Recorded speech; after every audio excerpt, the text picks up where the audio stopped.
फी मतलब deficiency. Deficiency, yes. नहीं तो पहले बहुत कमी पेशी थी, बट वो 11 महीने के अंदर नुकसान तो बहुत हुआ, बट सारी चीजें जो थी ना पूरी डेफिशिएंसी कम होगी। ड्रिल है जो मेरे ख्याल से रिटायर हो गए, अभी 25 साल हो गए, बट 25 साल में मुझे नहीं लगता मैं आज की तारीख में किसी पूछो ना एफएफपी में मार्क कर दे, वो कर देगा बंदा। किताबों में सबने पढ़ा होगा, बट ग्राउंड में मार्क करके दिखाओ एक बारी, यू विल रियलाइज ग्राउंड में मार्क करने में जोर लगता है यार। भाग भाग करके जाना, बेयरिंग लेना, बैक बेयरिंग लेना, बेकन लगाना पीछे तरफ ना, पेपर पे मार्क कर देना एफएफपी इज वेरी इजी। एक टी तो बनाना आपने कि बन गया है ना, इतना सा टी बनाना आपने कि हो गया एफएफपी। बट ग्राउंड पे यार it takes a lot, really takes a lot. मैंने बहुत सीखा, हर एक आदमी जो अपराक्रम है दे लर्न ए लॉट, बहुत सीखा, गाड़ी के मूवमेंट से लेके लोडिंग से लेके, it was a great learning. तो पराक्रम वाज गुड। आफ्टर पराक्रम सर आप लोग कहाँ गए सर? और पराक्रम के बाद में यार मैं चला गया था पोस्टिंग है ना, I went to Assam Rifles. जैसे ही खत्म हुआ मैंने कहा चलो अब ठीक है, अभी है ना 1 साल से बाहर ही घर से, अब मैं वाइफ को बुलाता हूँ। जैसे ही पहुंचा बोला असम राइफल, मैं यार 24 घंटे तो देने होते हैं पहुंचने, 24 घंटे भी नहीं मिले सर? हाँ डाक, आई वाज डूइंग एडजंक्ट, खोल के देखा तो लिखा उसमें captain Rajiv Verma stand posted to है ना असम राइफल।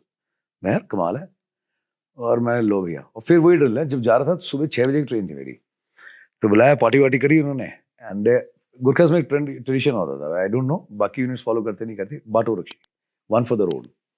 तो सुबह जा रहा हूँ, पूरा ग्लास नीट बजाया वाला शॉट बोला बॉटम सब, बस 6 बज रहे हैं, एक छोटा मोटा सूंघ लेते हैं, बोला नहीं पलटन दस्तूर। तो उसका एक ट्रॉफी दी, बोला ये है मोमेंटो दिया वगैरह करके। मतलब सुबह अगर नीट पिलाओगे आप 6 बजे इतना बड़ा ग्लास दारू का, ठीक है, तो कौन मोमेंटो लेके जा रहा है? मैं यूनिट पे ही रख गया, पोस्टिंग काट के आ गया। मैंने कहा मेरे कहाँ पे मोमेंटो के तस्वीर रखा उधर, मैं तो रखा है, तुम्हें भी दे दो मेरे को। वहीं छोड़ के चला गया। और सुबह मतलब आप ट्रेन में बैठे हो 6 बजे है ना, छोड़ के आगे स्टेशन पर साहब एक और वन फॉर द रोड, लत तरी आपने 2 ग्लास पिला दिया, उसके बाद आप ट्रेन में बैठे हो ना, सामने पैसेंजर्स भी है, कोई बुजुर्ग भी है, कोई लेडीज भी है ना, कपड़े दबा के मुंह से ना वैसे ये कौन बेवड़ा सांस लेने में मुश्किल आ रही है, और लोग देख रहे हैं कि देखने में तो जवान लगता है ये आदमी, सुबह सुबह ना मैं अब क्या बताऊं कि भैया कहाँ से आ रहा हूँ है, जोश पलटन तरतीब। यहाँ कौन पूछ रहा है वन फॉर द रोड, मुझे ही रोड पे कर देना उन्होंने। तो पूरे रास्ते में दबा करके ना सांस भी लेने, बाहर जाके नाक से लेने, मुंह से छोड़नी नहीं है।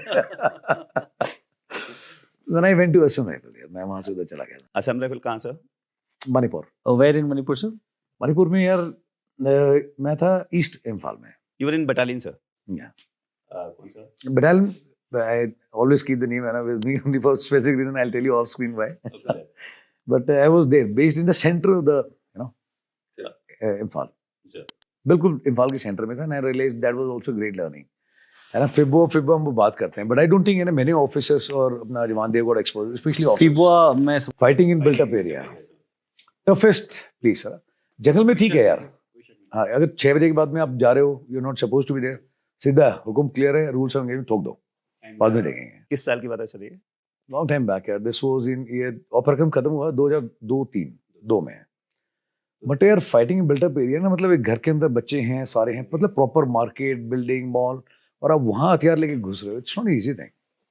हर घर का ढांचा अलग है, हर आदमी अपने टेस्ट से बनाता है ना। 24 घंटे आप कैमरा HR 50 तरह के आपके ऊपर वो हैं।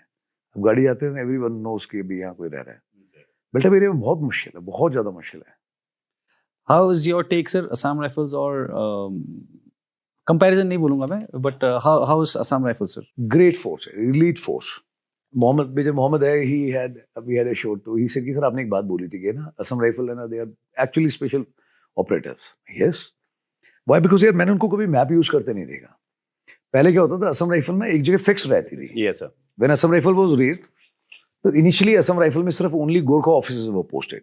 अच्छा is it sir? Yes, only Gorkha officers were posted in Assam rifle, and उनकी यूनिट की भी एफिलिएशन होती थी कि 1 GRC officer will go to अपना this Assam rifle and this Assam rifle. From 4 अपना Gurkha rifles officer will go to this unit and this unit. बाकी किसी रेजिमेंट का ऑफिसर नहीं जाता था असम राइफल में, ओनली गुरखास। बट बाद में आया, फिर बाद में कि भी आरटी का भी आ गया, इंजीनियर्स का भी आ गया, आर्मड का भी चला गया। But initially only Gorkha officers were sent on deputation to Assam Rifles, पहले ऐसा होता था। ओके। एंड जो यूनिट जहाँ रेज हुई ना 40 साल से एक ही जगह यूनिट, 40 years यार। हम तो 3 साल में जाते हैं अपना कहीं भी एक इलाके में तो पूरा पकड़ लेते हैं। तो इमेजिन 40 साल में क्या पकड़ रही होगी बंदों से कुछ भी पूछो सब ये लो, कुछ पूछो ये लो, मतलब चलता फिरता मैप GPS, एक बंदा ही था सब कुछ जो भी था। तो दैट वाज समथिंग है ना अमेजिंग। नहीं तो फौज में क्या सबसे पहले मैप खोलते हैं, GPS अलाइन करते हैं, कहते GPS वगैरह, कहते सब इसकी जरूरत नहीं साहब। मैं क्यों, क्या सब मालूम है? तो बोले GPS अभी आएगा, सिग्नल आएगा, नहीं मेरा सिग्नल चल रहा है, सब मैं बता देता हूँ।